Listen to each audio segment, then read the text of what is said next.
ફરિયાદી અમોલ શિરસાટ જે લિંબાયતના નંબર 1 ગલી પાસે રહે છે તે છૂટક મજૂરી કરીને પોતાના પરિવારનું ગુજરાન ચલાવે છે। ગત 2 દિવસ પહેલા સાંજે તેને લિંબાયતમાં પોતાના નગર વિસ્તારમાં રહેતા એક મિત્ર પાસેથી ₹32,500 ઉછીના લઈને ઘરે પગપાળા પરત ફર્યો હતો।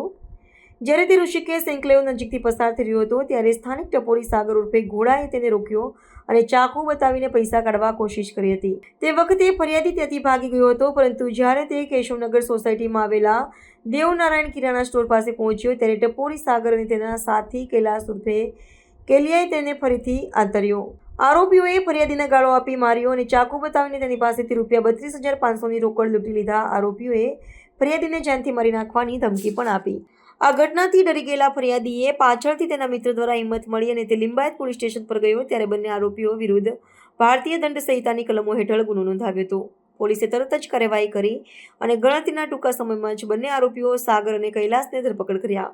ગુનાની તપાસ પૂર્ણ કરવા માટે પોલીસે આરોપીઓને ગુનાની જગ્યાએ લઈ જઈને ઘટનાનું રિકન્સ્ટ્રક્શન પણ કરાવ્યું હતું।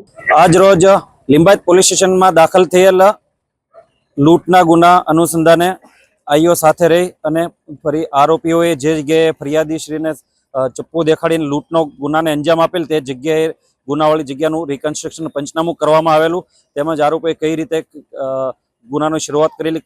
શરૂઆતમાં 2 આરોપીઓ છે, એક સાગર ઉર્ફે ઘોડો, એણે કઈ રીતના શરૂઆતમાં લૂંટવાનો પ્રયત્ન કરેલો, ત્યાંથી ફરિયાદી તેમને ધક્કો મારીને આગળ જેલા, તો એમણે પછી જે કૈલાસ રૂપે કેલિયો છે એમને ફોન કરીને જાણ કરતા એ પણ ત્યાં પહોંચી ગયેલા અને એને કઈ તે જગ્યાએ જે લૂંટ નો બનાવ બનેલ તે જગ્યાએ આરોપીને સાથે ગુનાનું વાળી જગ્યાનું પંચનામું કરવામાં આવેલ।